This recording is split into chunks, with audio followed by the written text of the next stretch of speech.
So how did we get here? Well, really it goes back to the late 2000s. If you think about the early 90s as sort of when we lost 250,000 aerospace jobs in California, about 400,000 jobs overall. The state budget fell through the floor. Interestingly enough, Governor Wilson had to balance a budget that was $42 billion. That was the total budget in 1991, 92. The shortfall was $14 billion, so it was about a third of the budget. Today we're at about 40% of the budget. So you can see the problem today is a little bit bigger. But after that time, California's finance just went into recovery mode for the next 4 or 5 years. In the late 90s and early 2000s, we had the dot-com bubble in California. California has a very progressive tax system. Guess what that meant? People were making lots and lots of money off the dot-com industry. The state revenues went through the ceiling. As a result of that, we had a huge expansion of programs in California. We went back to retirees from the 70s and said, you know what? We weren't generous enough in our retirement benefits in the 70s. So we're going to increase your retirement pensions by 30%. We're going to give you medical coverage on top of that. That wasn't part of the original pensions. Across the board, we expanded health care access to low-income households. We increased spending in schools above the Prop 98 guarantee, which was an extraordinary thing. The voters passed the guarantee for education spending. It had always sort of been a ceiling as well as a floor. At that point, we actually went beyond it and expanded spending. We created an agreement with higher education that we would give them a fixed level of money over time that grew. And so, I mean, we had lots of money. We were very generous. Then, the recession of the early 2000s hit California. Public revenues fell through the floor. You might remember Governor Davis got recalled at that time. Governor Schwarzenegger came on board. The first thing he did was decrease our state revenues by about $4 billion by repealing the vehicle license fee, something we're about to see come back to life again.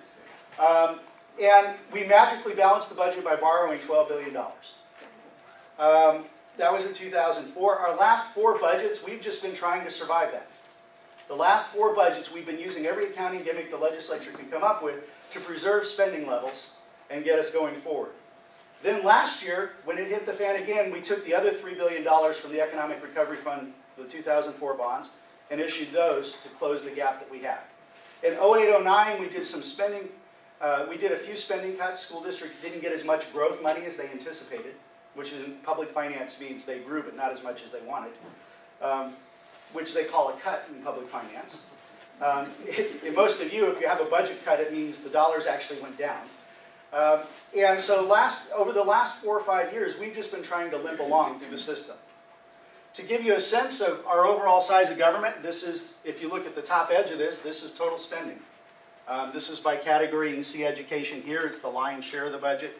Health and Human Services, corrections has a growing wedge. For some reason, it's not showing up there. But this is corrections on the bottom. At the end of the Davis administration, one of the things that happened was that Governor Davis really wanted to get not recall. He wanted to avoid the recall. So he pretty much cut a deal with almost every group he could get his hands on. One of them was prison guards. So part of this growth you see here is not actually growth in inmate populations. There is some growth during this time. It's growth in salaries. Prison guards received somewhere between 30 and 35% pay increases over a 3-year window as a result of that cycle. If you look at other costs, this is just an example of teacher salaries. I always ask people, how much does your average teacher make in California? The answer in 1978-79 was about $45K. Today, last year, $65,808. So there's been a tremendous amount of increase in cost of services provided. School enrollments have grown modestly, but the amount of money we've spent on education has really spiked. If you go back to this chart, you can see this wedge getting wider and wider.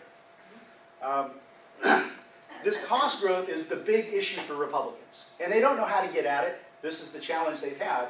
How do we rein in cost growth? And there's a whole bunch of reasons that I'll go into in a second on things that confound our ability to get to this issue. But the bottom line is that we're spending more for the services we get. And whether it's a good thing that teachers make more or a bad thing is not my purpose today. The key is that the cost of government is growing even as we have less money. So what's being done? Well, this is the proposal. A couple things are happening right now. I mentioned earlier that the stimulus package has bailed California out. California's getting big chunks of money. The Medicaid program, one of the budget cuts in the proposal is in Medicaid. They're going to reduce payments to providers by 10%. Well, President Obama just gave California approximately $11 billion for Medicaid. So we don't expect all those cuts to go through. The State Stabilization Fund is money that's intended to preserve employment in state government. So the 10% worker reduction that we see in the proposal may not happen because of that. Now there's a timing issue. It's not going to happen tomorrow. It'll take a few months for us to get it. The food stamps expansion, education is on the books for somewhere between $3 and $4 billion once you add the construction part to it, that they're going to get in additional monies. So the $8 billion in education cuts that are in the budget are going to be offset in part by this. Some of the transportation money we take is going to be offset by the transportation money. The stimulus is the reason why the deal was cut this morning.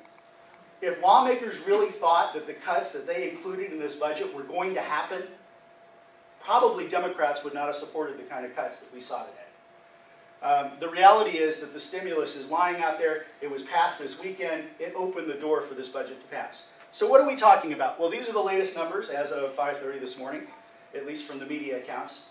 Apparently nobody has a copy of the actual legislation, SB 71. Tax increases of $12.8 billion. Up until 5 o'clock this morning, that was actually going to be $14 billion. That was one of Senator Maldonado's concessions. There were spending cuts of $15.8 billion, about half of that in schools, we'll see in a second, and borrowing of $11 billion. Now, right away, when you tell me I have to borrow $11 billion to balance the budget, I have to borrow 10% of my budget, that should tell you we haven't solved the problem. Okay? So let's take a look at each of these pieces. Spending cuts. Education is on the books for about $8 billion. As I've said, education has earmarked in the stimulus about $4 billion, plus that state stabilization fund. They're going to get a big chunk of that as well. So you're probably looking at education cuts realistically in the neighborhood of $2 to $3 billion as opposed to the $8 billion that they talked about. Medi-Cal service providers are getting less. Again, the Medi-Cal offset in the stimulus.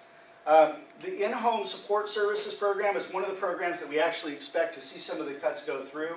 Although there's an expectation that as county monies recover from this, that they might actually infill some of that. And then the state workforce reduction, again, you had that generic contribution from the federal government for state stabilization. We expect to see some of that undermined. So in terms of the $15.8 billion in spending cuts, realistically, lawmakers are probably looking at somewhere in the neighborhood of $7 to $9 billion at the high end. So that was part of why this proposal went forward. Tax increases. The original proposal had a sales tax increase, a 1% rate increase. There was a debate over whether we should do a rate increase or expand it to cover services. We went with the rate increase. There's a reduction for everybody who has children. They get $210 taken off their tax return, just like the federal credit of $1,000. The state gives you actually they give you almost $300. They reduce that to $100 per child. So it's a $200 tax increase for every child. So like in my case, I have 2 children. My tax bill has already gone up $400 without changing anything else. They also, one of the things that was unclear, and I saw conflicting coverage, this is why I was trying to get a piece of the legislation, a copy of it, is whether the surtax, they were going to have a surtax that said if you owe $1,000, you had to pay 5% or 2.5% above that. One account said that actually went away, I'm not sure.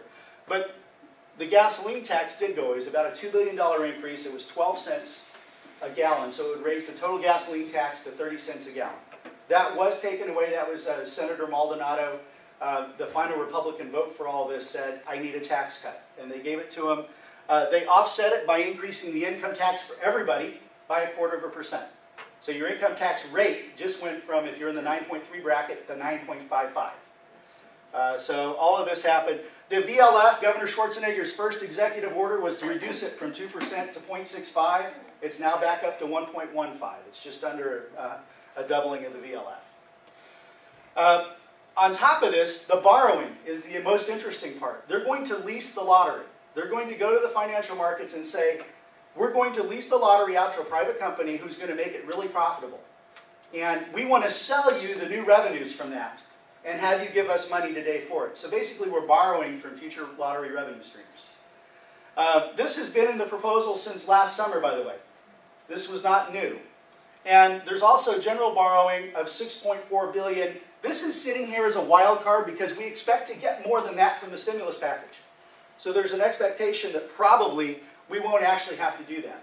Now recognize if we do have to go to financial markets, and for some cash things we may have to, that California is now the lowest credit rated state in the nation.